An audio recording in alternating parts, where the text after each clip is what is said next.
What's up, everybody? Brandon Lilly here with the Be Legendary podcast by Sorinex. Today, I'm very, very happy to be sitting here with one of my friends. Also, just a very, very interesting person, a creative person, and also someone who's joined up and working with Jim Jones. So I'd like to welcome everybody to Jaelyn Wolf. And how you doing, girl? I am doing so well, Brandon. How are you? Doing really well. Tell me about your 4th. What did you have going on? The 4th of July? Yeah.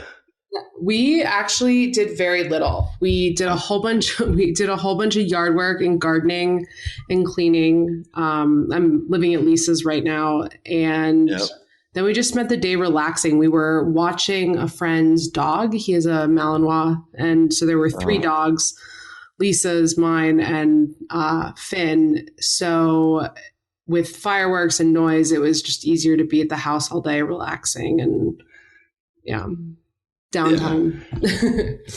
How are you finding Salt Lake? Because you just moved from Colorado out to Salt Lake to be a part and work with Jim Jones. I mean, you've been part of the culture for a while, but I guess we should probably just step back a little bit. I mean, Jim Jones is an awesome, awesome facility. Kind of went through some highs and lows the last few years, and got some excellent people in there and trying to really expand the idea of the mind as primary. And, having the understanding that you're involved and knowing a little bit more about you, I'm really, really excited to see where that goes. But for those that don't really know about what Jim Jones is, why don't you give them a rundown on that? Yeah, for sure. So Jim Jones is our headquarters is in Salt Lake City. It's our only physical location. And we have online programming and an online following as well, sort of thousands of people around the world. We have a seminar program that people can go through with fundamentals, intermediate, and advanced seminars, and then an internship program if you want to become a certified instructor. And then we have gyms all over the world with certified instructors at those locations. So they're not other Jim Jones locations. They're just gyms with certified instructors.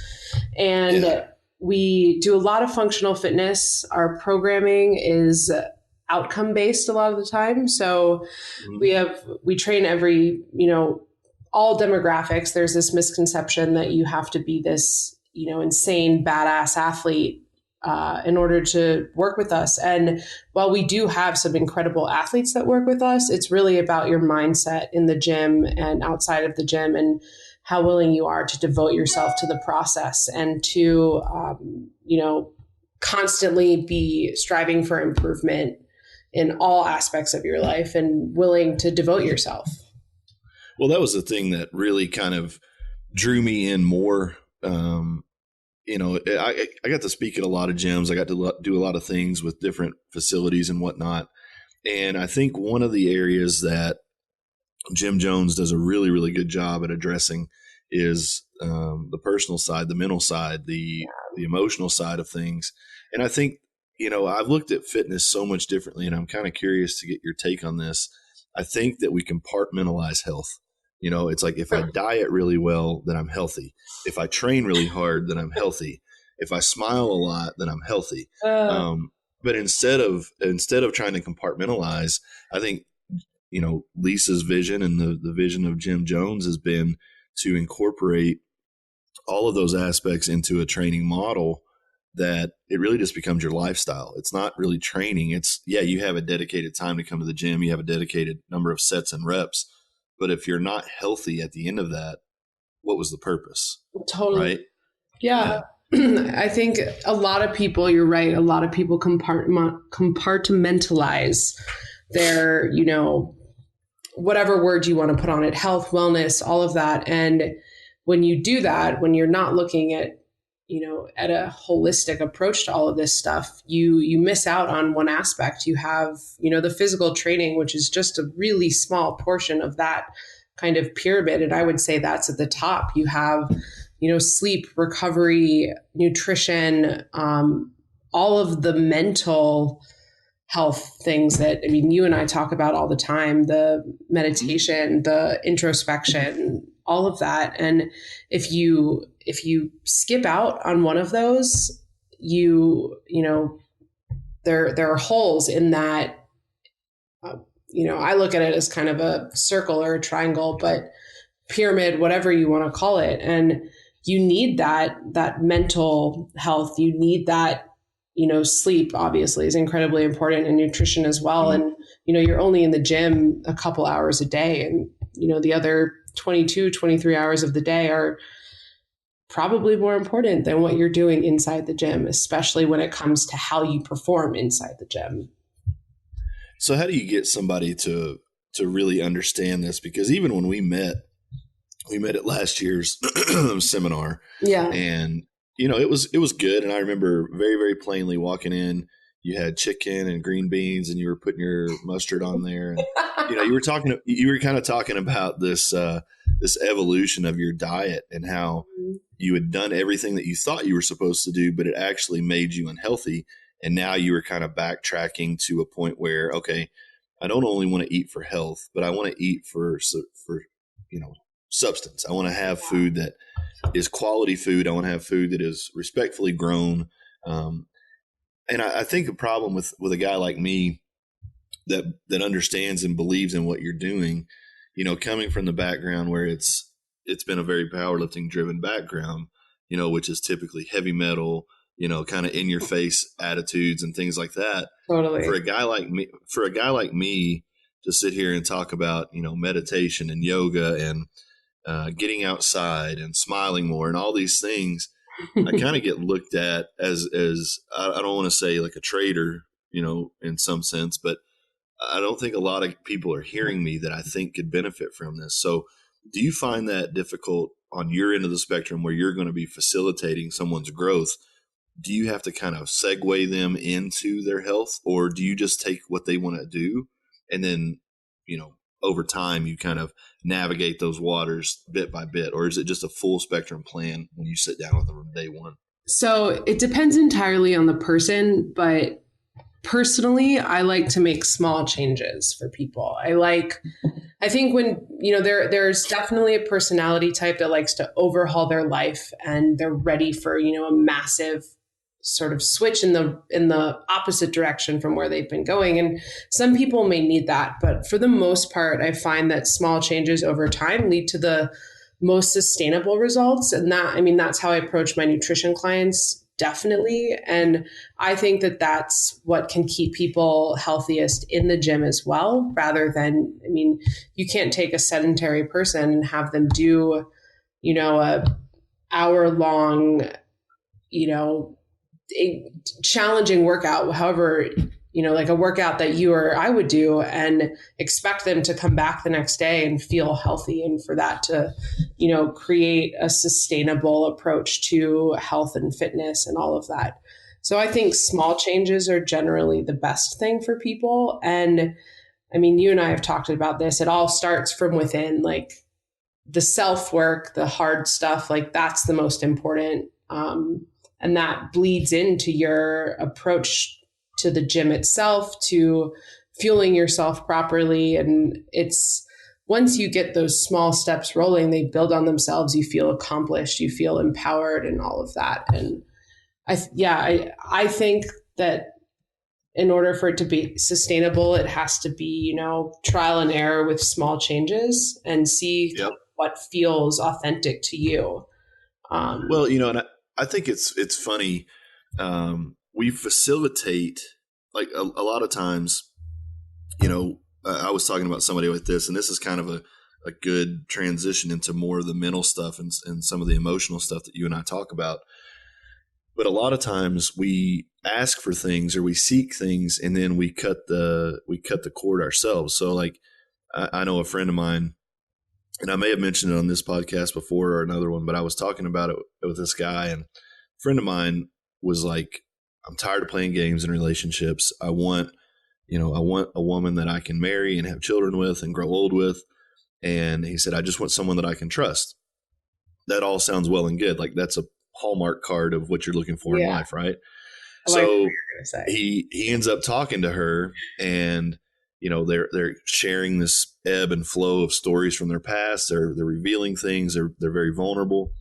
And then, she starts telling them the story about a past lover, and he goes into, kind of like poking at it, like asking questions and details and all this kind of stuff. And what does she do? She retreats. So he's seeking her honesty, but when he gets it, he's scrutinizing it and judging it and picking it apart. And for me, with powerlifting, like I was looking for something to make me happy. I was generally kind of a frustrated kid, angry, mad at the world kind of guy. And I look at all the things I was doing seeking happiness, and it was really just cutting my feet out from under me. I would go to the gym. I would listen to like either really, really angry rap music or really, really heavy metal stuff with just, overcoming anger stuff. Like it was just all regurgitating what I was feeling inside. So I was never getting that other side of the spectrum, even though that like winning became the only happiness of powerlifting. It was all like the sacrifice and struggle and hardness. And then I would win a competition and I wasn't happy with the results. So there was no happiness in it, even though I was seeking happiness. Yeah. And I think once we start to find that pathway, like people ask me all the time, like, dude, how have you changed? Have you done this? Have you done this? And it's like, I finally stopped lying to myself about what I was seeking. In that point in time in powerlifting, I wasn't seeking happiness. I was seeking recognition. I was seeking success at some level, and I was sacrificing my happiness for it. And now I'm happy because I truly know what makes me happy. I know the things that make me feel good. I know the foods that make me perform better. I know the training that I enjoy doing. I know that hiking makes me smile. So it's like we really come off of this momentum. Whenever you start the snowball effect of success or positivity or happiness, once you find that pathway, it's very, very difficult to turn around because it's like, wow, my whole life gets better when I do these things. Why would I undo these things? Yeah, you build your identity around something that, your happiness or whatever word you want to put on it is sort of external to you, and it's dependent upon, all of these external factors that you don't necessarily have control over, and you're seeking validation and all of that. And that external stimulus that drives happiness for people it's never sustainable. It's never, I think, authentic. It's, and it's hard to keep it going. And when there's a small shift in, like if you get injured, your identity as a powerlifter or an athlete changes, and that loss of identity can be shattering for people, especially if you don't have like a solid grasp of who you are and what you want and what's fulfilling and all of that. I see that all the time. It's happened to me. Yeah. And it's Why do you think we struggle with it so much? Why do you think that is such a human thing to question who we are, what our purpose is? I mean, it's almost, it's a gift and a curse, right? Totally. It really is, to have the ability to ask, but then also to be tormented by the question. I think, this is another thing that I've mentioned before. I think a lot of it comes down to the concept of self-love and not ever really being taught how to navigate that.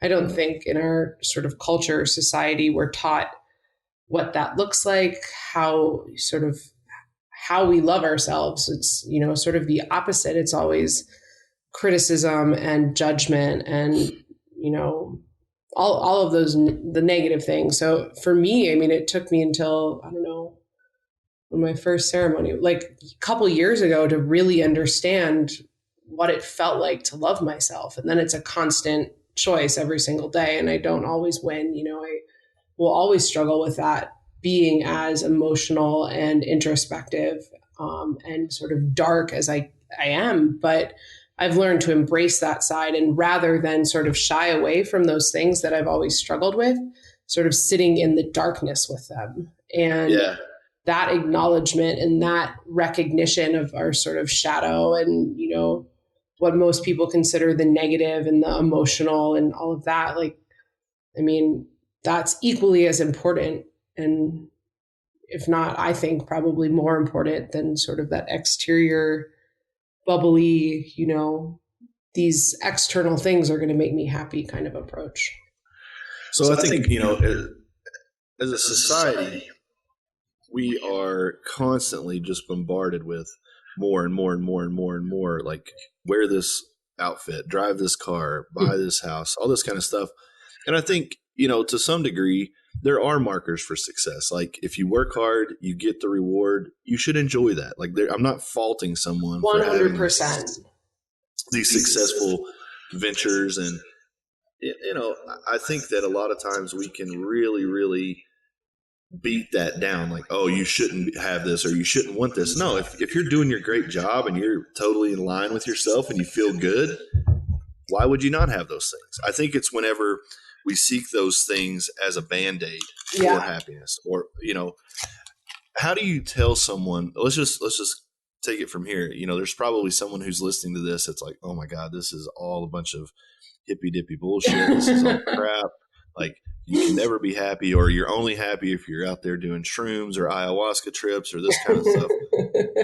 So how do you take somebody that is completely cynical and sit them down and help them understand that your life can be better than what it is? Because sitting across from that table from you, when I met you, you were immediately inspirational in the fact that you were very open about your story. You shared some of your ups and downs. You shared, like the metabolic distress that you were in at one point in time because of over dieting and all this kind of stuff. And then you just started talking about, getting back to a point where you were just happy doing what you were doing. Like if I'm not happy eating these foods, the result is never going to match the 16 weeks that it took me to get shredded or whatever it is. You know what I mean? I think for you, and one of the things that you gave me was, it doesn't have to look like anybody else's version of success. It just has to feel good and feel successful to you. Yeah.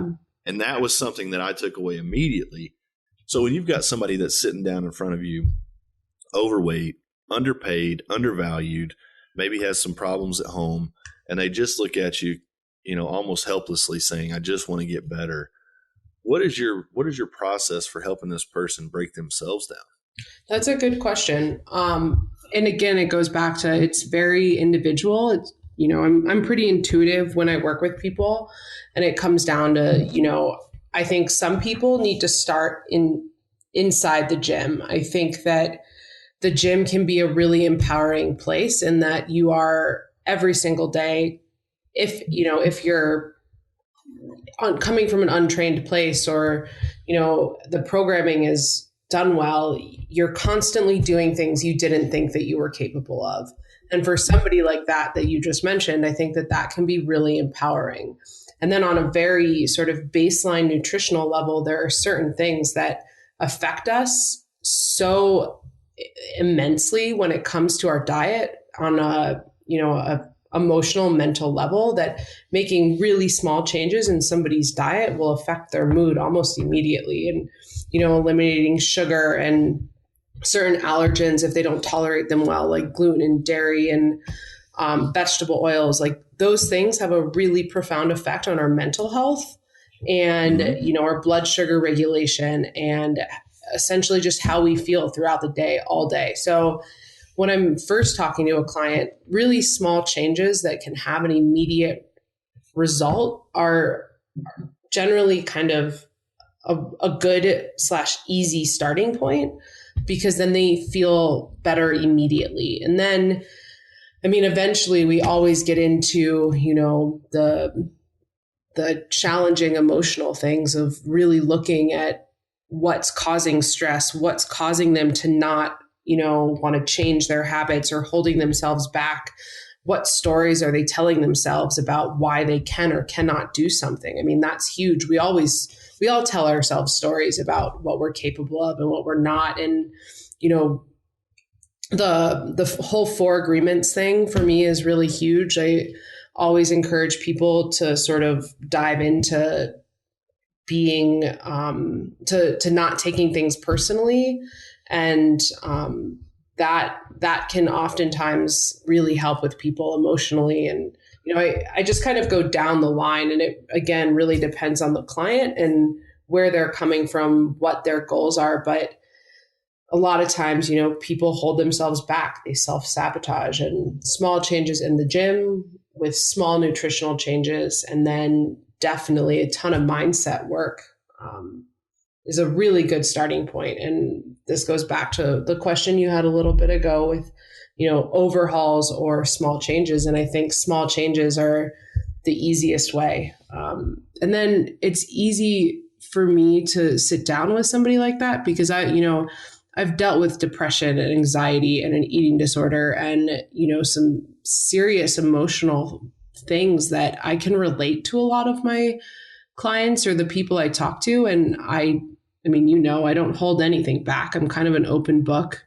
and I'm super comfortable with talking about the hard stuff and being vulnerable. And I think that really helps people to understand that, you can be in this place now and it's your choice if you want to, change. And it really comes down to that. Like, you have to make a decision and then you have to sort of follow through, and I will support you. And, everybody here at Jim Jones will support you as long as you make the decision and you follow through. I think it's a really nice thing to have is that support system, because I know there's an online forum support group for questions and answers and tons of articles and things like that. What do you think we're facing in the next, 15, 20 years as far as a society? Because right now, we're all seeking community. We're all seeking a place where we can go and be heard and understood and not outcast. So it makes sense that Jim Jones would have a place like that. Yeah. But as a society in the real world, and what I'm talking in real world is like your jobs and, on the street, in the restaurants, just your day-to-day awareness as an American seems to be very polarized. Like you're either this way or that way. And I wonder if over time it's because we don't like ourselves. So we just point the finger at ourselves so much that we start pointing the finger at everyone else too. Yeah. If we can start understanding ourselves, maybe we can start understanding other people too. I don't know. I mean, I feel like the work that you're doing and the work that we've talked about doing together and seeking to do to help people is some of the most powerful in the world. But it almost, at this point in time, I think it's absolutely desperately needed on a bigger level than just the individual, but that's where it starts. So with your message, your vision, Jim Jones and all of that, like, how do you fix more than just Jim Jones? How do you carry this out into the world? Because, I mean, that's what you and I have talked about is we know people who are struggling. We know people who are depressed. We know people who are so gifted and talented, they just hate themselves.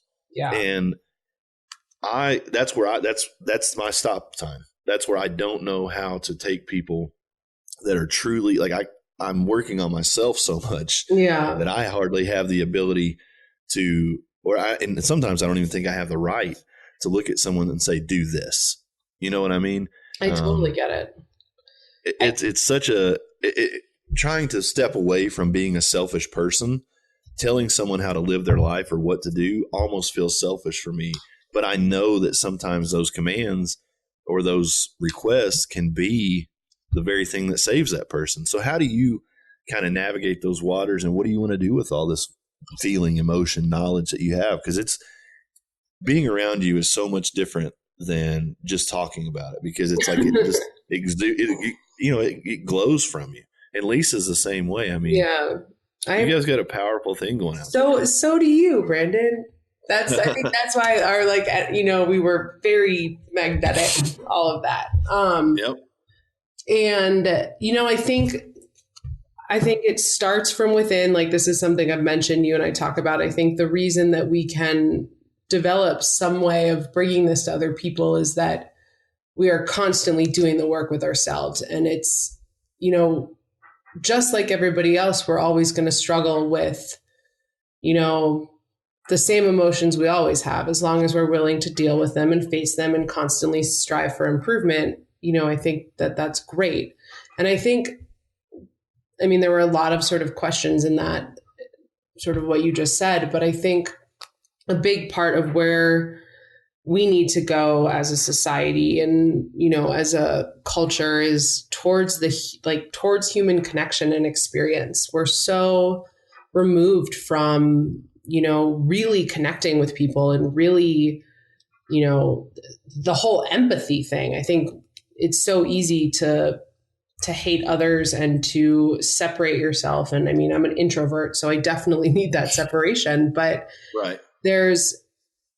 I think that the combination of experience and community and empathy is really big. And I mean, in respect to like you and I doing the sort of work that we've talked about trying to do, I think having sort of experiences where people come out and, you know, there's exercise, there's nutrition, there's, you know, meditation, there's, you know, discussion about these things in a safe environment where, you know, you and I come off as fairly powerful individuals where, you know, you walk into a room and people notice you. And, you know, when you begin with vulnerability and authenticity and your story and, you know, opening up to people, it allows other people to do the same. And that's one thing I've noticed quite a bit over the last couple of years with myself is the more vulnerable and authentic and sort of open I can be, the more people come to me and, you know, want that. And are inspired by it. So I think the physical experience of connecting people and having a, you know, an environment where they can play in a physical sense and be emotional in a safe way and discuss all of these things. I think that's where it starts, like that experience, that, you know, creation of community in a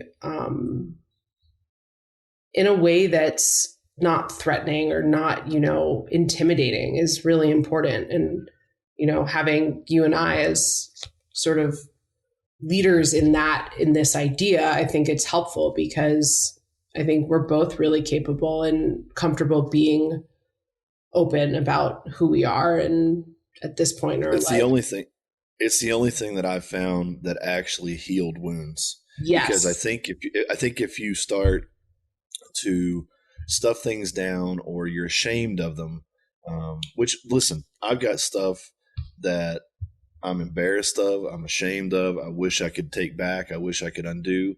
But guess what? Every single person has those things to some level. And I think whenever I started to talk about those things and be open about those things, it did two things. One, it removed the ability to attack me for those things because like I'm owning them. I'm saying, yes, I did these things. Like, yep. You're going to call me an asshole because I did them. Sure. I know I'm an asshole because I did them. So like, okay, like now what?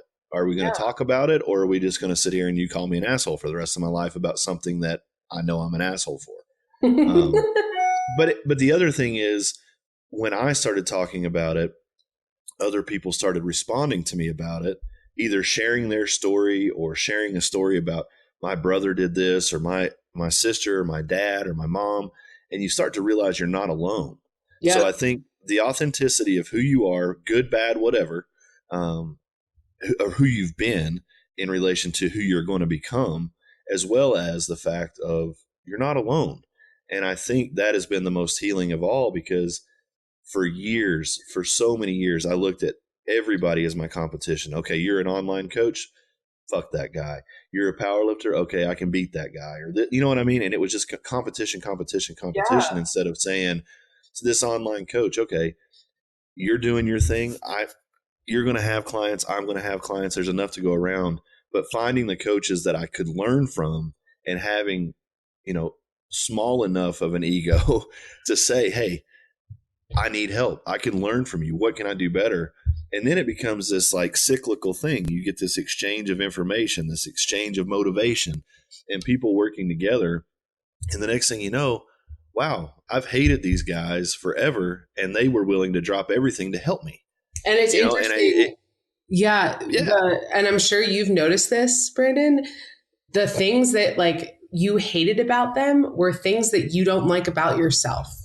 100%. We absolutely, as humans, call out the things in others that we are ashamed or hiding in ourselves because we want to call that to other people's attention. 100%. Like, look at this person. Like, if I got a big ass nose, it's like, oh my God, look at that dude's nose. If it's bigger or whatever it is, like we can just call attention away from ourselves by pointing it out to others. Yeah. And, you know, that's a nose is a silly situation, but like, you know, somebody's a serial cheater or a habitual liar. oh my God, that guy's a liar. He's this, that, he's that. I can remember those things when I was living in a path of lies and deceit, whether it was to myself, whether it was to interpersonal relationships, whatever it was. I kind of rode that chariot to point that out about other people. And then whenever I started recognizing, that it was just complete hypocrisy, man, that was a really, really dirty feeling to know that I stand on this chariot. And the thing is, so many people do, they stand on this soapbox or podium and they point the finger. But I mean, we see it all the time. We have these elected officials that are anti-marijuana, and then guess what? They're found with 5 pounds of weed in their closet, or they're against gay marriage, and it turns out they're into kiddie porn or whatever. I mean, it's just, we're so fragile as humans, and we look to capitalize on taking others down when really, you're exactly right. We are more alike people. I don't care what you are, where you're from, how you grew up, what your income is. We're all the same. At the end of we are more the same than we are different. Yeah. And yet we perpetuate the same things that tear people down over and over and over and over again, when we're doing the same things that are tearing those people down over and over again. And it's a weird place to be when you start to realize I'm not so important. I don't have so much meaning in this grand picture of things. So my meaning is right here, 6 inches in front of my face. It's the people that I have a cup of coffee with. It's the people that I share a meal with. It's all of these things. And I heard Gabby Reese say something pretty amazing. She said, we're all working so hard to gain a following. And what does that really mean? Like, what does that actually do? If we're trying to gain this attention, what do you do once you have the attention? Is it just going to be this continuous race of look at me, look at me, look at me, and jumping through hoops and juggling fire and all this stuff to draw attention to ourselves in a room full of people seeking attention? Or once we have that attention, for good, bad, whatever, if we have that attention, then it's almost an obligation, I think, not only to ourselves, but to humanity, to use it for something powerful. And that's what I'm trying to use. Like, I used to think powerlifting was my purpose. Powerlifting gave me a platform to share my purpose. And hopefully the point that I'm getting to now is that my purpose is to show men, especially men, that you can change. I have a lot of conversation with women who are dating guys, or, they're with husbands who are going through addiction or alcoholism, or they're abusive or whatever. And these people are reaching out to me asking, do you think this guy can change? Do you think this person can do better? My answer is always yes. I hate the saying that people cannot change.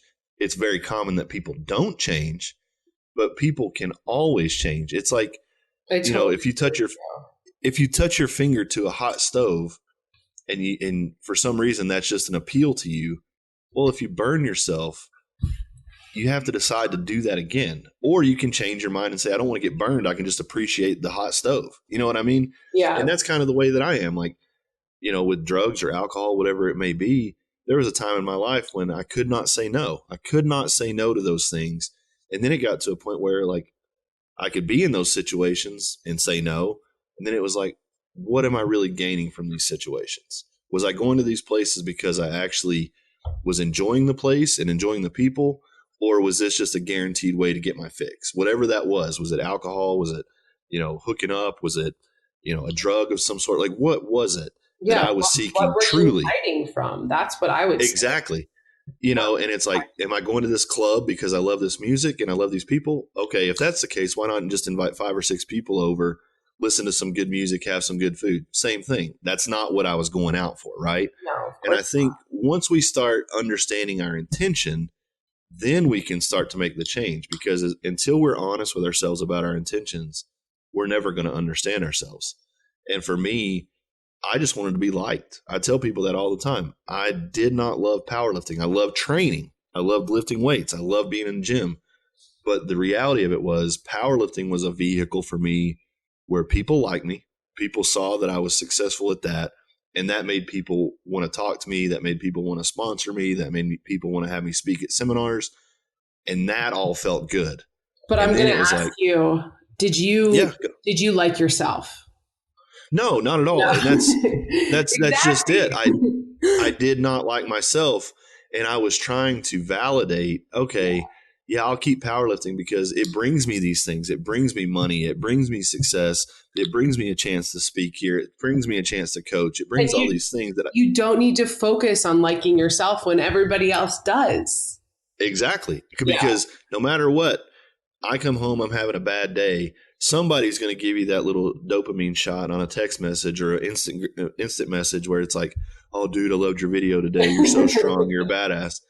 And only after my injury, when that train stopped, was I able to really take assessment of the situation. Like, man, I have nobody here. The message, once those initial messages of, hey, man, wish you the best, hurry up and come back, all that kind of stuff, which I loved. I mean, I really appreciate the people who took the time to do it. Yeah. But that's almost like a reflex, you know? And then after a week or two, you find out who's going to keep messaging, who's going to keep calling.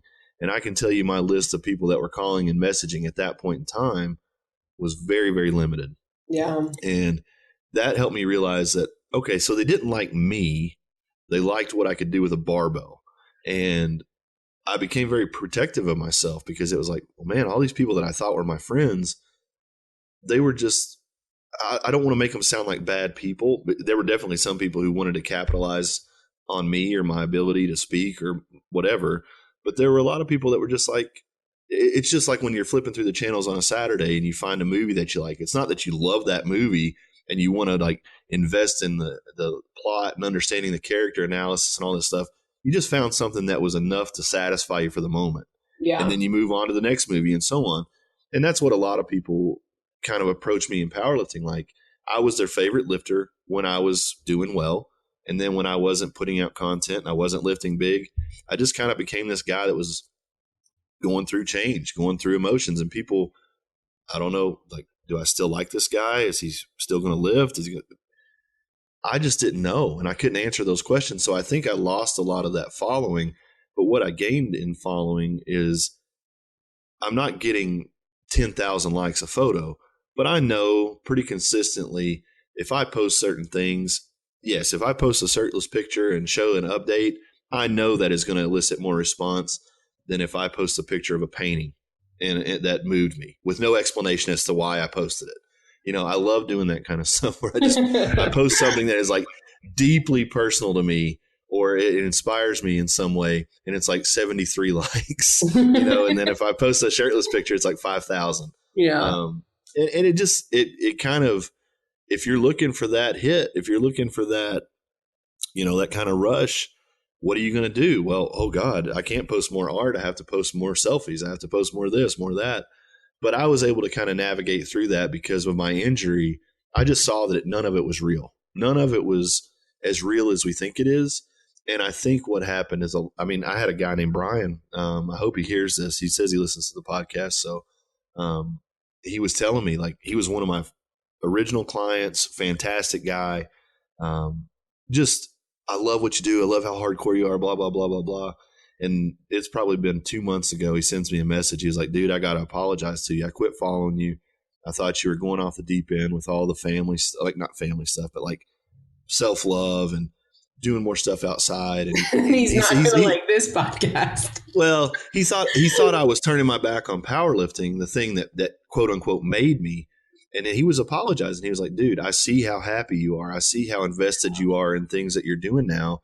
And sometimes I think because people manipulate social media so much and people follow trends, I think this is a real trend right now. But I don't think it's so much a social media trend. I think it's a real world awakening that people are realizing we can't sustain what we've been sustaining for the last 50 years. You know, we can't have a bigger house every 5 years. We can't have a faster car every 6 months. Like, at some point you have to buy the truck or the car that's going to last you for a while. You have to buy the house that you're going to grow old in.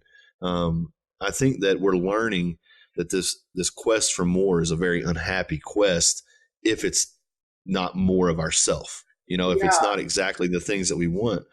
So I'm very comfortable with the way things are, but I have a point here. I'm rambling, but I have a point. I love it. I see the way that you post photographs and I see the way that you detail these just amazing poetry and explanations under your photographs. And you have connected very early on in a much different way than I did. I had detachment. I could just lift a weight and I was a guy under a barbell. But you're kind of like bleeding in this text. And then you're also accompanying it with a photograph that's very powerful. You're an awesome photographer. Plus, you're a beautiful woman that photographs very well. And, you just have this ability to convey a truth. It's like when I try to post something that looks artistic or stoic, it's like, holy shit, this is completely an iPhone photo. There's no depth to it. There's no grade to it. And for you, it's like you can just be standing in a field and it's like, wow, that's not just a picture, it's art. So how do you translate what you're feeling, what you want to say into a photograph followed by a series of words? And how do you choose that? It's a good question, because I've been thinking a lot about social media lately and not wanting to be on it. Do you hate it? Yes, I hate it. Yeah, I do and I don't. Like, I love, because I'm an artist in such a big way and have been my entire life, I'm neurotic about what it looks like. And that's just how I am about life. Like, I design everything and everything has a place and a purpose and that kind of thing. But it's just because I'm an artist. And then when it comes to poetry, it flows out of me. I can't really explain it. Right. It's, something will happen or somebody will trigger an emotion and I just write, and somebody will say something to me and I write. It's never forced. And then when there's... Can you write on demand? Like if someone says, I'll give you $100 to write me a piece, can you do that? If they gave me a prompt, it wouldn't necessarily be about what they wanted, but the prompt would then trigger something in my brain and how I feel about it, I write the same way. Like yesterday, I was sitting there. I mean, you saw my stories yesterday. Yeah. They were wordy, and I was like, I'd hiked a lot. I'd been at the ballpark watching my son play for 5 days. They had 10 games over 4 or 5 days. And, it was like a lot of time to think. And one thing catapulted me into start writing and sharing. And then it was like for the rest of the day, I was just parents that are hard on their kids and screaming at them and calling them idiots. You suck. People that can't stick to a diet, do better. You know what I mean? Like it just started, all these things I'd been digesting on came out of me, but I'm the same way. When I was hurt, people were like, write me an injury article, write me a recovery article or a squat article. I could write about injury or recovery because that's what I was doing. I could not write a squat article because I wasn't squatting. Yeah. I don't know if I'm like some kind of idiot because I can't get it together, but I have to be inspired before I can write. I totally agree with you. Your writing is some of John, he goes by John Warchild. Some of his stuff is amazing. Lisa, like those are 3 people that are Jim Jones, like in the blood. You know what I mean? Like you all have a really, really nice way of conveying what you want to say, what you want to share as far as visual. But I just want to know how you find the words. Are you just digging through a thesaurus or are you just like completely... They just come out of me. I don't know. Yeah. Do you do a lot of edits? It depends. For poetry, no. Poetry will, and like, I mean, you follow me on Instagram, so like there will be some posts that are photos with, poems, and then there are other posts that are more informative, sort of in the gym type stuff. And the stuff that's more informative, like all of the articles I write for the gym and anything nutrition based, because that's a big part of what I do, is that I'll edit and I'll go back and I'll do research if I need it. But the poetry, it's generally something will happen or somebody will say something to me and I'll start writing, and 10 minutes later I'll have a poem. I'll have to go back and, edit a couple words or make it, feel right. Like I'll be repetitive sometimes, and then it's done, and then it's out of me and it's on paper. And if I have a photo that I can post with it, I'll post it.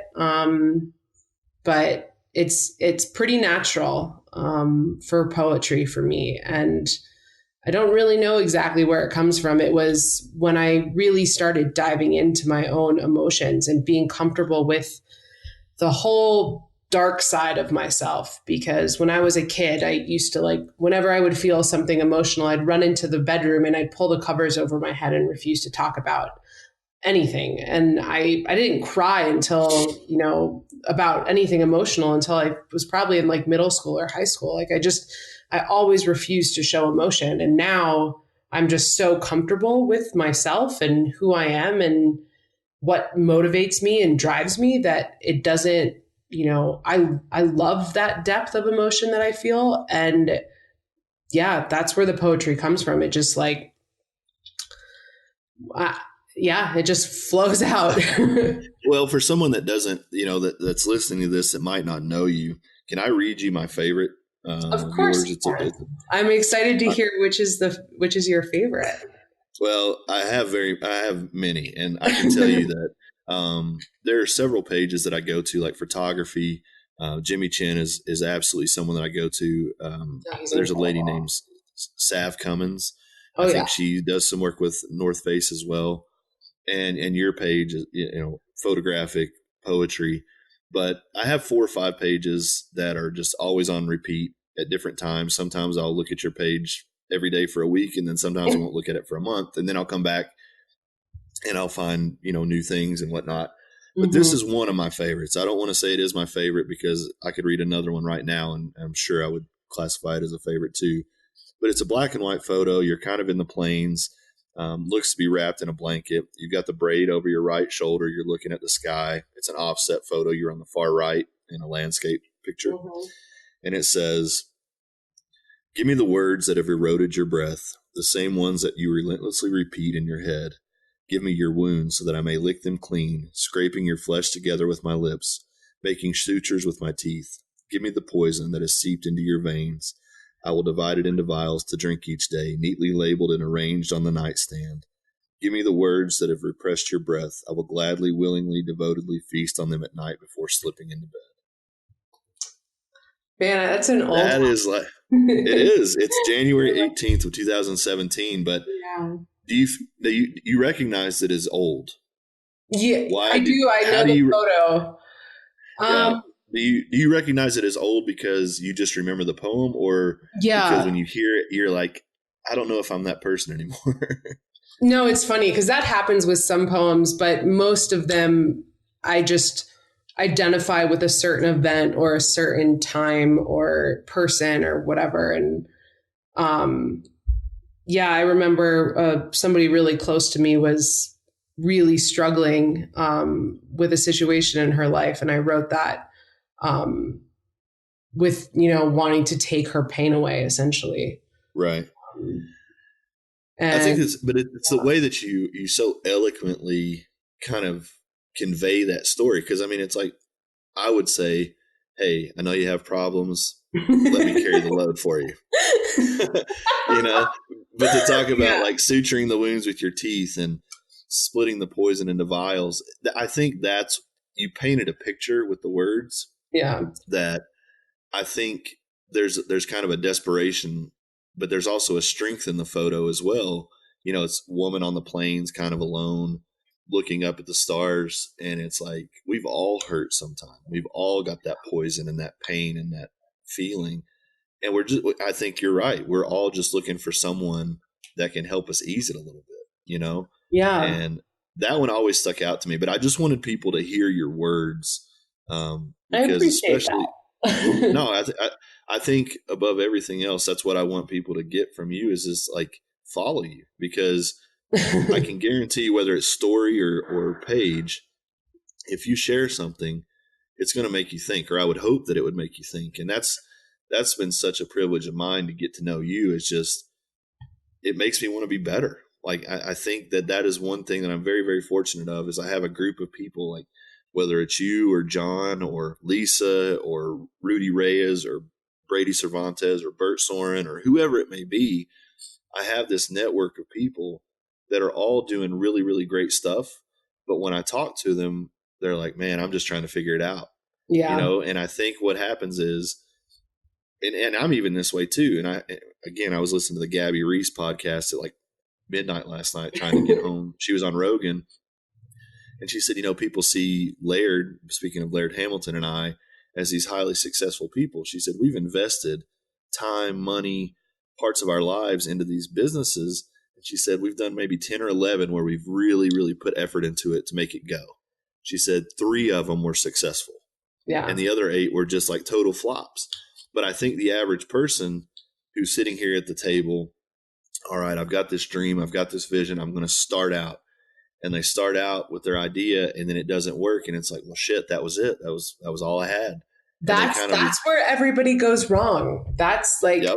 And this is something I say all the time because, I mean, partly because I've been a competitive athlete my entire life. Like I have this mindset and kind of always have, but there's no winning or losing. There's winning or learning. And yes, like most of life is a series of consecutive failures, and the failures are incredibly important. I think they're more important than winning. It teaches you and shows you and motivates you and inspires you. Like failure is where it's at, you know. Winning feels good for that brief period of time, but you often don't grow from it. And man, if you're not growing, you're dying. Like absolutely. Yeah. Failure is my favorite. It's one of my favorite topics. And like, you know, it kind of burns at the time, but God, it is so important and people are so afraid of it. Yeah, I think, you know, that's something that's kind of a lesson that we're trying to instill into my son right now. He's a very, very, very talented kid as far as he reads really well. He's good at math. He does all his homework, like just a fantastic kid. And I would classify him somewhat more like his mother in that perfectionist, very, very much a planner. Like my whole athletic career has been, okay, if you fail, you're going to learn on your feet and you're going to go ahead and move. So like I kind of removed planning from my athletic career very early on. Like I had goals. Like I know today has to be a heavy day on the squat. What heavy refers to, I don't know. I don't know if I squat 700 pounds, which 3 weeks ago was heavy, and 700 pounds feels light, then I have to go up. I just know today is a heavy day. So I kind of adhere to concepts, you know? Yeah. But with him, you know, he's a good baseball player, not like one of the all-stars, but he's a very, very good baseball player, and he works at it. That's the difference of what I'm saying. There's some kids that are born with it, that natural all-star ability. My son has to kind of work at it and evolve as he goes. And this weekend he was playing and he was really struggling to get the ball through. He was hitting the ball, but a lot of them were going right to the other team. But he was killing the ball. Yeah. And he was like, I can't hit anything. I can't hit anything. And I was like, no, you're hitting everything. It's just not falling in. And that's baseball. Baseball, if you have a 30% success rate as a batter, you're pretty much going to the all-star game. I mean, a 300 batting average that's huge. is really, really good. So 70% of your existence as a batter is failure. Yeah. And that's what I'm trying to help him understand, that 7 and 8 years old, when you're hitting every single ball really, really hard and it's finding a hole, well, that's kind of because you were ahead of the curve. And now at 11 or 12 years old, everybody's starting to level off. And some of those players that don't have that ability, they give up, or the parents don't have the money or the time to invest. So it gets harder. And it's like every level you move up, it's going to get harder and harder and harder. And that's what I'm trying to get him to do, is just to understand failure is a very natural part of life as much as it is a very natural part of the process. If you're not failing, are you trying? Are you trying at something that is worth trying at, you know? Yeah, I totally agree with you. That's such a valuable lesson to teach him. I'm also trying to teach him that I think he's at a point now where some of his friends have found out that I have a YouTube page and I have X amount of followers and stuff. And what I don't want him to see is that those things are invaluable, but I don't want him to see those as a point of like, I've got to get that many followers, or I've got to get this page or whatever. Some of the most cool people that I follow have like 300 people following them. You know, because they're not trying to grow an Instagram. They're trying to grow a life, and they just happen to share it with 300 people, you know. But it's a hard thing to get people to understand that, especially when those around them seem to be doing better. Yeah, I whether am. it's weight loss or strength training or whatever it is, it's difficult to get people to continue on when they feel like a failure. I am really glad that I did not grow up with social media. Oh, me too. Like, I can only imagine the amount of stress that that puts on parents in helping their kids navigate, what's important and valuable and how to, like value yourself and not comparing yourself to other people. Like it's a struggle when you're an adult, let alone when you're, a teenager or a kid.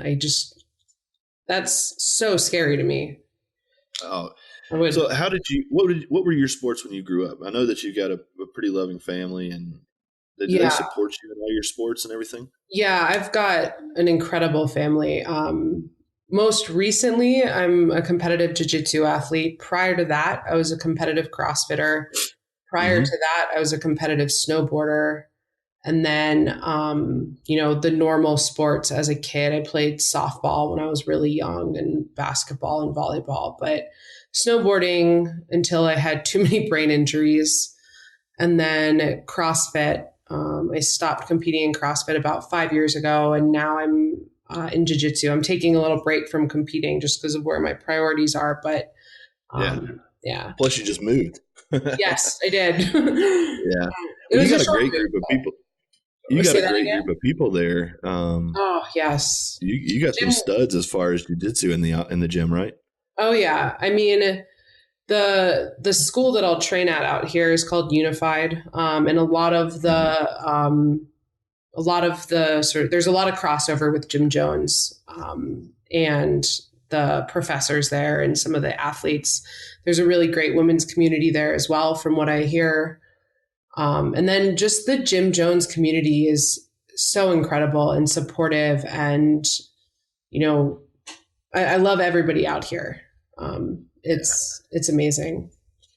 So what's on your horizon? Like what 5 years from now, when we're talking about all that we've accomplished in the last 5 years, what is that going to look like for you? I mean, what My really turns goal. you on? Yeah. So I mean, I quit my desk job almost a year ago, less than that, Right. maybe 9 months ago, because I was miserable. And I have discovered that I am happy as long as I'm helping other people. And depending on what field I'm in, that can look like a lot of different things. Like, I'd like to inspire people to be better versions of themselves. And a big part of that is nutrition coaching through the gym, just because that's one of the things I do. And it's, to me, a really like immediately helpful way for people to help themselves be better in general. But I want to help people love themselves and be better versions of themselves. And this place is a really great outlet for that. I don't know where I will be in 5 years because I change my mind all the time. I get bored really easily, and all of that. But I know that whatever I'm doing, I will be helping people because that's what I care most about. Um, Do you think it's and boredom, or do you just think that you're just like super curious? I think it's super curious. I just can't do one thing. Like, I need to have art and design in my life in some capacity. I need to have sort of fitness and outdoor sport, in Hmm. some capacity. There needs to be that like holistic health, approach. And then there are a lot of sort of political and social issues I care about that always manifest themselves in some way that, I'll always carry through on side projects or photography or bringing awareness to certain issues that I'm passionate about. So there has to be kind of an ongoing push in multiple directions in my life for me to be fulfilled. But it all comes down to sort of helping people, which sounds really cheesy, but No, it's cliched because everybody says they want to help people, but I've been around you enough just in conversation and talking to other people that know you. I mean, I think it's a truly genuine statement for you, and I think that you're going to push the boundaries. One thing that I'm now, how old are you now? You're I'm 30. 30. Yeah, I was going to say 30 or 31. But, I'm 37. I'll be 38 in the spring. And I think one of the hardest things that I'm really trying to push people to understand is that if you can reach the pinnacle of your mountain as a person at 25 or 26, the rest of life kind of sucks. And that's what I was feeling with myself in powerlifting was like, oh my God, what if this is the greatest thing that I ever do? And it's like, holy shit, dude, that's the most selfish way to look at it. Because if all I ever credited myself with, or like if at the end of my time, all I wanted on my tombstone was my total, then I just need to check out now. Like if that's all I believe that I'll ever do, then I'm done. But for me, I want young people to hear this, 20 somethings, early 30 somethings. I am 37 years old. And I think in the last 5 years is the first time that life started to calm down a little bit. The volume got turned down. It got tuned in a little tighter. And I started to realize, okay, I'm about halfway done. I've got as much life as I've lived to live moving forward. And for some people, I think that's kind of a devastating thought or a terrible thought. But for me, it was freedom. It was like, I looked at it last night. I did this last night. 30 years, 365 days. That's 10,950 sunsets I have left if I live to be 67. Well, I sure hope you live longer than that. I do too. Because we're going to be friends and I want to hang out with you. Absolutely. But, there was a point in my life where it was like, if I lived to 50, I didn't try hard enough. I used to think that kind of shit, I know. I'm right there with you. Yeah. And where does that come from? I don't think it's intrinsic. I think it's somebody that was really good at something way back said that somewhere, like maybe starting the first fire. He was like, if I lived to 50, then I didn't start enough fire. I don't know. But whatever it is. Jackass for so long. Yeah. But I think that we are. I think that we are conditioned as athletes, especially to be that way. It's like, make yourself the best athlete, be on a team or be an individual athlete. And that's enough. Like if you can do that, that's enough. And I mean, we reward sports athletes like no other because it's some of the best entertainment. But all the athletes that I know, once they step away from the playing field, they have this identity crisis. Who am I? Who am I now? What do I want to do with the rest of my life? Yeah. And it's so hard. But to me, I think the athletic side coming over into my life side, it's like I'm looking at the game clock. I know I've got a limited number of sunsets, another limited number of sunrises, a limited number of opportunities to meet with people. And while that for a lot of people feels like a straitjacket, like, oh my God, I can't handle that thought. It's really exciting to me because then it puts into context, this isn't permanent. And then it also makes me feel like, well, that's if everything goes perfectly. I have another 30, 40 years, I could literally not wake up tomorrow. And it's kind of like that post that Aubrey Marcus made that I shared.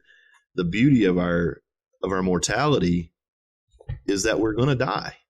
It's the fact that we're going to die that makes everything sweet. The God's envious, right? Because they go on and on and on and everything becomes mundane and routine. For us as humans, discovery is life. Discovering new things, reading new books, hearing new music, trying new foods, going new places, talking to new people, seeing new faces. All of those things for granted. For sure. Being present with your loved ones. Yeah. I'm right there. I remember I used to think, oh, I'm in this great place, but I'll come back. I go places now knowing that, man, I may never go back here. So I have to fully immerse myself in that. I have to try the local food. I want to go to the best coffee house. I want to do all these things. And that in and of itself is that's a treasure map. Just having the idea that wherever you are, you need to soak as much of it in as you possibly can because you're not guaranteed to get this chance again. So do it big. And for me, once I started doing that, I stopped listening to the same 10 songs over and over again. I stopped watching the same 5 movies over and over again. Granted, those are always in my rotation. I'm always going to find those things. But it's like, why not just watch a movie to see what the director is trying to tell me, not based solely on my pleasure. Like, what is the director trying to say with this film? And like that Insane Clowns of Space movie, I don't think the director was trying to say anything. I think he was trying to make a movie for like $3,000. So it's going to suck. And you're allowed to say that. But at the other time of that, or the other end of that spectrum, there's a movie that I would not walk into to the theater to watch, but I guarantee you I would enjoy it if I just let myself enjoy it. Yeah. Try to understand what's going on. So I try to do that with everything now. I mean, I I think don't you're know. doing. Life I've like life is just it's just a funny thing. I mean, I don't feel like I'm swimming against the stream anymore, and I don't know how to get. I don't know how to give you a step by step process to get there. But God, I wish I could. I I wish everybody could feel what I feel right now. And Well, maybe on the that's part of our, our plan of how to bring this to the masses is we have experiences and we meet somewhere and, obviously it's open to the public and we, workshops on being present and, physical with your body and all of it, like this, all the stuff we talk about, but physical experiences in person in different locations that, encompass the work that you and I both do, whether it's, yeah, hikes outside or writing workshops or like just really amazing home cooked meals as a group, whoever wants to come to these workshops. yeah. Have you seen Neil Kamamura and his wife? What they're doing out? Neil's the knife maker, and his wife, she's a traditional like outdoor chef. No, I haven't, Uh, but that sounds awesome. so they live in Hawaii. First of Okay. all, that just takes it up another notch. Yeah. Neil goes about and he kills a pig and catches a bunch of fish in the ocean and whatnot. And they harvest all these local vegetables and fruits, and then she takes on an open fire. Do you remember the guy? Have you watched any of the chef's tables? The guy in Argentina that cooked Oh only yeah. with fire. Yep. She is. Definitely. I don't want to say and misquote that she has worked with him, but I know that they grew up in a similar area, and Okay. that his work has impacted and directed her life some way towards this end that she's That's at now. super cool.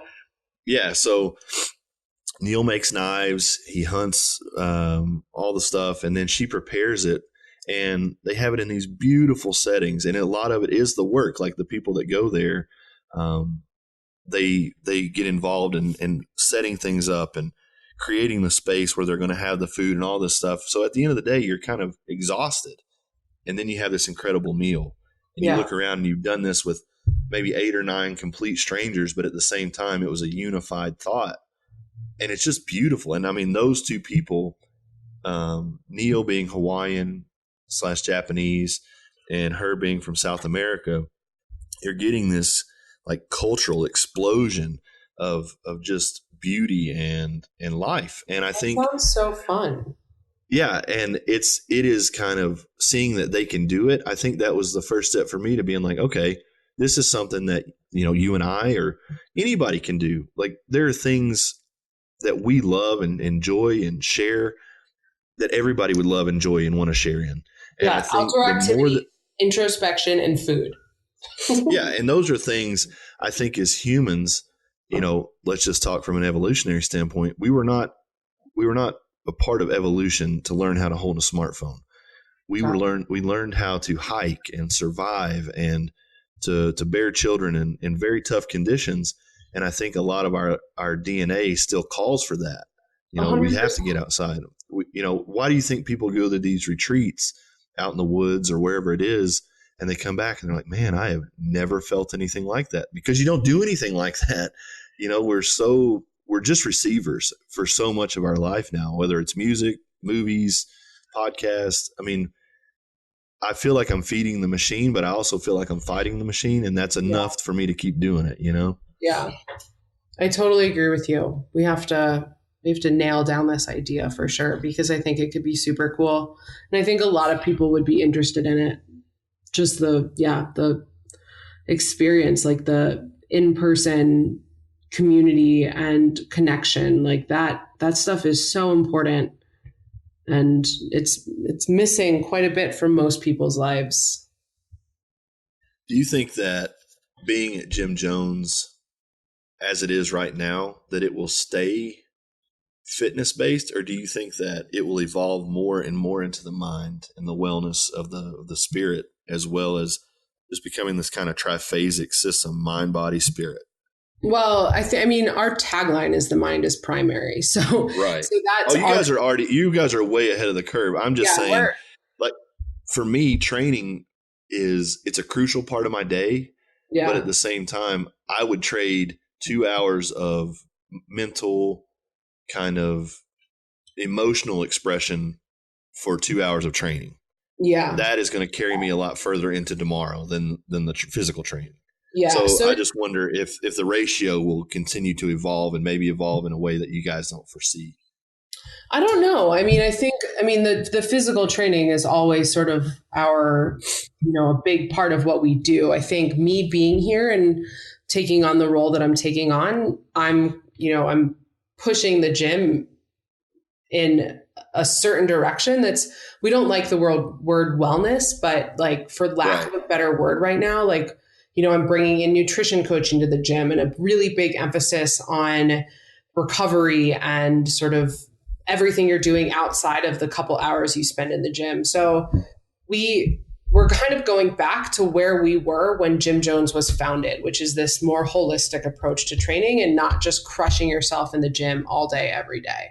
So it's more of a, return to the root of Jim Jones rather than sort of a pivot from where we are now.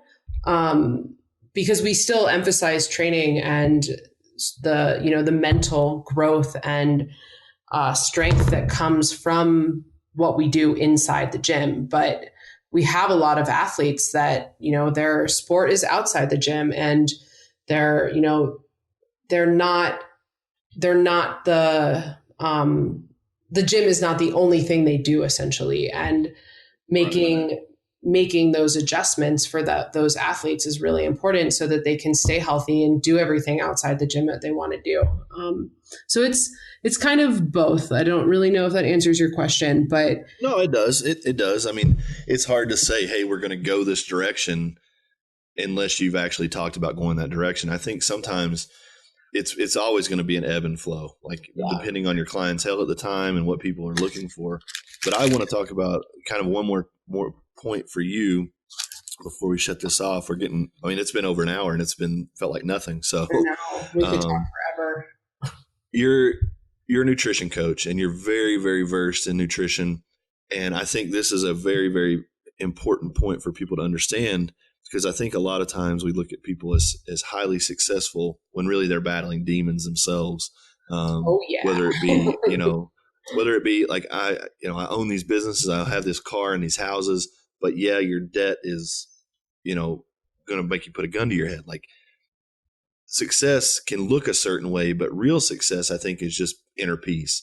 So for you being this nutrition coach, coming from a background, you just said you had an eating disorder and you struggled with how you looked and felt about yourself. How rewarding is that for you to be on the other side of that, helping people overcome these demons? And do you still struggle with that? Yes. I mean, do you still struggle with your own journey? Yes, of course. And I always will. I'm an addict, so I will always in some capacity struggle mentally when it comes to, food and my body image and all of that. Eating disorder is a really interesting disease or addiction because it's not like I can just abstain from eating. Right.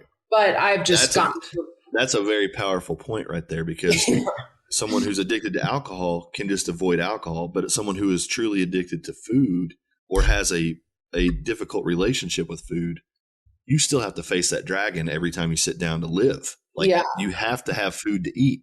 Yeah. And it's, that's a very, very challenging concept or it thought, is. really. And it's not taking, like I have a lot of experience with different types of addiction in general. So I'm not taking anything away from, any other substance abuse or any other, whether it's sex or whatever. It's just, it's an interesting, mental disease for me, I guess, because of that, because I feed myself multiple times a day, every day. And, so I'll always struggle. I do the work internally to do my best every day. And it helps me relate to clients quite a bit. And I really love helping other people overcome, their shit with food or body image or self-love. And for me, it always comes down to, control and self-love and that kind of stuff when it comes to body image and eating disorders. And that's me personally. I'm not a therapist. I don't work with people on fixing eating disorders by any means. Like I'm not a doctor, but I can focus on properly fueling yourself and, all of the internal work that comes with helping people, on the self-love thing and that kind of stuff. And it's super rewarding for me. Nutrition is one of my favorite things to talk about just because I love food and the sort of how it fuels you and makes you feel good and how it can be a sort of a community experience. I eat pretty strictly. I do the whole gluten, dairy, soy, vegetable oil free. I eat a ton of grass-fed meat and wild fish and greens. Lisa has a garden at her house that we take care of every single day. I'm going to be learning to hunt this fall. I just love the process of making myself feel good and helping other people learn what makes them feel good. And so, nutrition coaching is one of my favorite things that I do for sure. Well, I think I really do think that it's such an uphill battle for people who are trying to truly help people get health through the food, because while I think culturally we've started to understand that a lot of what we've done is just piss poor, Yeah, totally. having a McDonald's every 3.4 miles on every street corner everywhere in the world, it can almost seem overwhelming to try to eat healthy, especially like coming off 5 days at a ballpark. There's not one redeeming food sold at a ballpark, and you're there for hours and hours and hours on end. I get it, but proper planning, a proper relationship with food is like, just because I want food doesn't mean I have to have it. At this point in time, I can wait.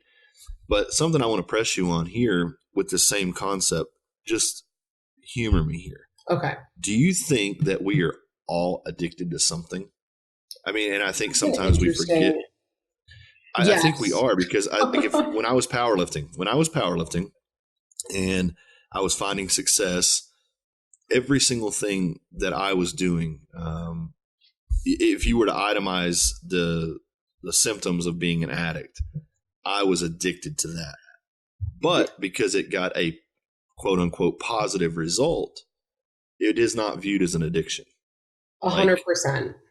And I think that, here's a guy that's very successful at business that goes to work at 5 a.m. and comes home at 8 o'clock every night, doesn't know his kids, hates his wife, whatever.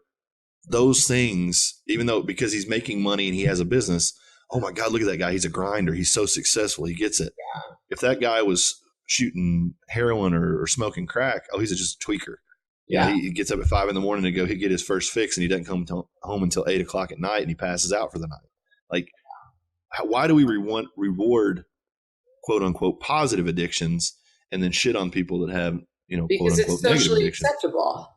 Right. It aligns with societal values of, amassing money and working hard. There's this massive, emphasis on the harder you work, the more successful you'll be. And, people work themselves into the ground and give up everything else in their life. So I think it comes down to cultural values of what we sort of perceive as success or important or valuable is okay to be, quote unquote, addicted. Addicted is such a touchy subject for so many people. And, you get into the differences between dependency and addiction and, whether it's, chemical or, there's so much to that topic, but I think it's an easy, yes, I think everybody is in some way addicted or dependent upon something. And most people, food is a drug, and most people don't realize that. Sugar is more addictive than cocaine. And absolutely, fame and power and money are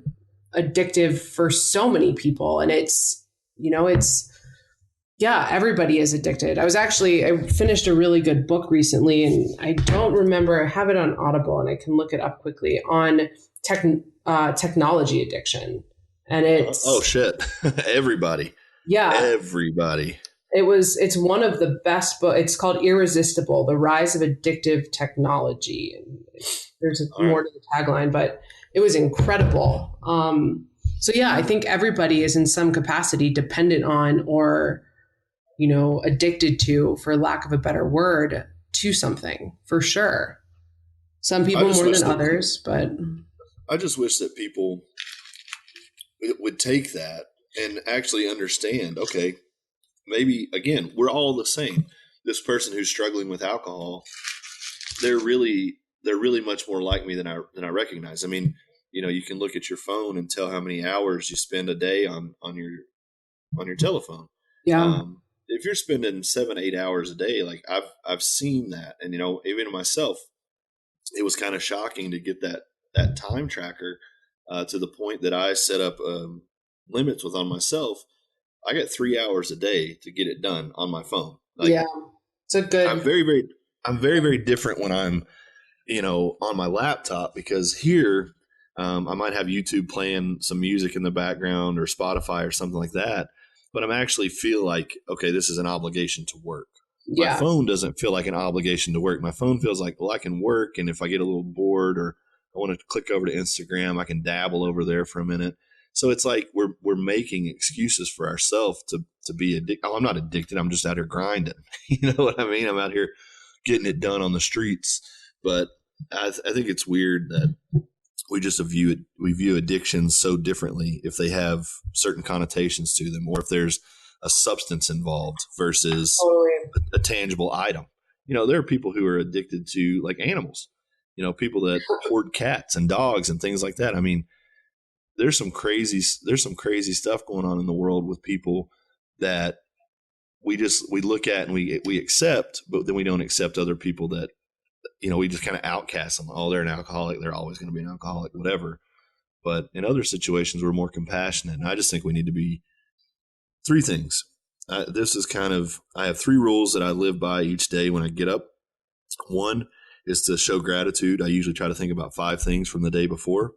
I try to learn something entirely new, whether it's an article, a documentary, or getting out in the field and doing something new. And I try to help a total stranger. Those are my 3 like have to do's in the day. 3 I rules love for that. myself. 3 rules for myself is be as strong as you possibly can. And the definition of strength is not physical. Like, No, of that's course part not. of it, but be a strong, capable human. That's number 1. Be a loving, understanding, compassionate person. And number 3 is just always remain curious. Never let yourself think you're an expert. Those 3 rules for me, combined with those 3 daily activities, if I were to give someone a starting line for happiness, it's those 3 things. Like, I never look at this and say, oh, I have a truck, I'm thankful for my truck. It's like, man, I'm thankful for that guy that held the door for me. You Yeah, start to narrow it down to these small little things. And then it's like, well, hell, if a guy holding the door for you is something to be grateful for, the fact you have a paid off vehicle or, a nice home, then that's where those things can be good. Like, those things are, wow, I have these things. I should be so grateful for them, instead of like, yeah, look at my new crib. Look at this new car I got. All these things, it just gives it a different kind of spin on it. And for totally. me, it's working really, really well at kind of getting over my own shit. You know, I'm no more important than that guy, but he held the door for me. And I need to hold that door for somebody else, and so on and so on and so forth. So, gosh, this has gone by so quickly. I We're know. almost in an hour and a half. So I'm going to rapid fire you some questions. Okay. Okay. You already gave us a book. So give us the title of that book again, and that'll be your book suggestion. I like to get books from The people Four who do Agreements. the 4 Oh wait, agreements, and this then is also the Irresistible. yep. All right. Okay, So who's yeah. the author? Irresistible. Irresistible. Adam Alter. All right. So Irresistible by Adam Alter is a book recommendation. What is a song recommendation? What's a song that's really gotten you fired up here in the last little bit, or chilled you out? Oh gosh. That's a really good question. I've been listening to Atmosphere while I train. Um, so let's go with hmm, maybe Sunshine by Atmosphere. That's one of my favorites. Okay. Kind of cliche, but I mean, I listen to so much different music that it's it's kind of hard for me to narrow that one down. Right. Puppets. All Let's go right. with Puppets by Atmosphere. That's probably one of my Uh, favorites. All right. The last movie that you cried to. Oh, I have no idea. I haven't. So Lisa and I watch TV every night together Hmm. lately, but I haven't watched a movie recently, and I can't remember. Well, I watched the documentary, The Dawn Wall, I and haven't seen that. so I think it was a much quieter release I'm than gonna write it Free down. Solo by Alex Honnold Oh yeah, I and saw that. Jimmy Chan and Alex Honnold. So if you saw that and you liked that, which that was emotional in its own right too, Totally. but the Dawn Wall is really considered one of the hardest pathways up El Capitan. Okay. And Tommy Caldwell, who was in Free Solo, supporting Alex Honnold on his like navigation routes to kind of pick his path. Mm-hmm. Um, gosh, there's a point. I don't want to give anything away, but there's just a point where you see this climber who you have to be a high level athlete. You have to have this mentality of like, I'm never going to fail. I'm always going to get this done. There comes this point where it's like, not sure if it's going to happen. And then just the story that builds. It's like there's two movies. There's a movie from A to B, from start to finish, and then there's like this subplot when the shit really hits the fan. And it was just like that's all of humanity wrapped into a movie. And I was so excited. I was so like nervous. My palms were sweating the whole time. I love Free Solo, but I really liked the storyline of Dawn Wall even more. I'm gonna have Um, to watch that. yeah, it's I really good. I thought of a movie that I saw recently that made me cry, but it was more like I didn't, I wasn't bawling by any means, but Oh I yeah, was yeah. definitely Captain Fantastic. Okay. It's really funny. Uh huh. And it's about this father who he's raising six kids and sort of off the grid, and he's forced to leave and enter like the normal world. Right. And his wife dies, and they have to, they're the whole introduction of the kids to the other side of the family after they've been living kind of off the grid. They're super smart, but they're, kind of uh, I don't know, like wild. It's an incredible movie. It's really funny. Viggo Mortensen is in it. Oh, okay. Yeah. You should watch it. I think you'd really like it. I'll tell you two movies that I really like, and I like them because I like Steve Carell, but I also like the fact that these are two very powerful and serious roles. Little Miss Sunshine, Oh yeah. that was like amazing, and he was fantastic in that. But did you see the movie something boy? He was just in it with Hmm. I'll think the name of it, but he was actually a father, well educated, good job, and it's Beautiful Boy. That's what it was called, I don't Beautiful think I've Boy. seen it. Oh my God, it deals with drug addiction from a very real context. Okay. It's not this story of a drug addict and the family just idly sitting by. It's this father who is like wrecking his own life, wrecking his own marriage, wrecking his friendships to try to help his son who is just spiraling. Oh, And it really shows that addiction is not a selfish thing. It is all encompassing. Anybody that loves you is fighting that addiction with you. And 100%. I just sat in a theater. Like I love going to movie theaters. That's one of my favorite things to do in the world is to go there. I love the popcorn. That is always like I do. I swear. Like we have an old theater here called the Kentucky Theater, and Okay. it's still got the red curtain that pulls up. It's got Oh, I like that. the wood carved handles and everything. And they usually show only indie films or like for 4th of July, they showed the Rocky Horror Picture Show, and they do Gone with the Wind, Wizard of Oz, all that stuff. It's just a great place. So I go to this theater halfway for the movie and then halfway for the experience. And I sit down and I'm got my Diet Coke, which is terrible, but that's again one of those selfish pleasures, and my popcorn. And I'm sitting there watching this movie, and dude, I melted into that seat, and I was so engrossed in the film. And I've had my own addictions. I've seen people with their addictions, and I've got family with addiction. Yeah. And it all felt so heavily familiar. But at the same time, I think in real life, for myself or for my friends or my family who have struggled with this stuff, I can't let myself cry. It's like you got to hold it together for them because they can't hold it together themselves. And then I'm watching this movie, and it was like, okay, you can cry now because this is what you've been going through, and you just need to get it out. Dude, I sobbed. I absolutely sobbed during that movie. And, you know, is it a great movie? It's good. Like, I can't watch it again because it's kind of like Schindler's List. It's such a heavy subject material that it's like you just need a day to block off if you're going to watch one of those type movies. Saving Private Ryan is kind of the same way. It's like you're not going to watch that movie and then immediately go out and just be like, man, I had a great time watching that movie. It's like you're going to be tired after the movie. You're going to feel spent. So, but I think it's important to have these things that we can go to where they elicit emotion. That's why I ask these questions. Books that make us feel good and think, music that makes us feel good, music that makes us cry, movies that give us a range of emotion.